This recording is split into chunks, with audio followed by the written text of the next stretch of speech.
Toyota Auris Hybrid was the most important launch for Toyota this year. We were looking for something that was as innovative as the car itself. So when Glue came to us with the projection mapping idea, it felt a brilliant way to dramatise the technology within the Auris.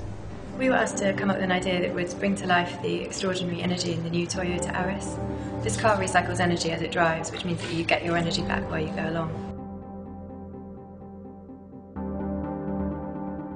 Our main goal was to do something really innovative that would make the new hybrid from Toyota really stand out.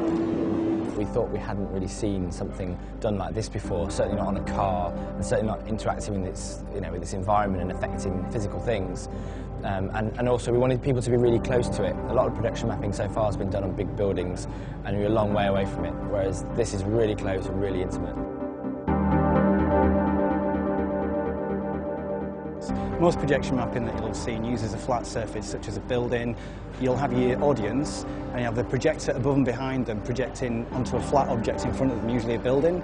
So essentially they're just using the building to replace the screen and kind of making it dance and move around.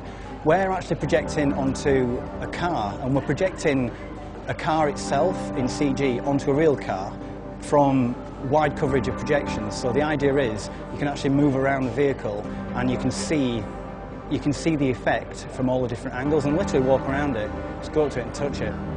It's got pretty much every different type of animation in it. We've got keyframed animation, we've got 2D, 3D, we've got algorithmically driven stuff in there, we've got some dynamics in there with the coins and so on. So, it's a real mixture of techniques, and combined with the fact that we're mixing up the projection mapping with the actual kind of practical lighting, the props and so on, the kind of the depth and relief trick that is one of the things that looks really great with projection mapping. The ability to take a surface and make it look like it's changing shape or moving, even though it's actually a static object in the real world.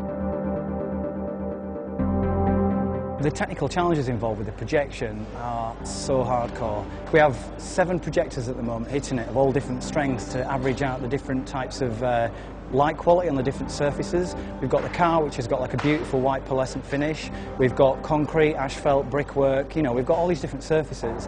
And one of the big challenges for us was in evening the whole thing out so it looks like one cohesive piece of artwork. We've got nearly 100,000 lumens of power in terms of the projectors that are set up. So there's an awful lot of light going down onto those surfaces. And in terms of the CG, we're actually rendering something like 14,000 by 14,000 pixels in terms of the total texture size that feeds into the projection surfaces over 2,500 frames. So, a fair length of time as well. So it's been a big rendering job.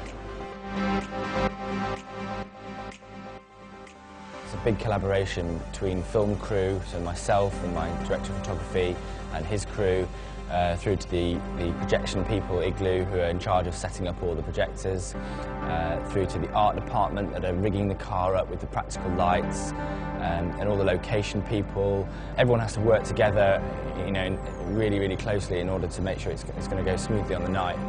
It's not your typical film set, that's for sure.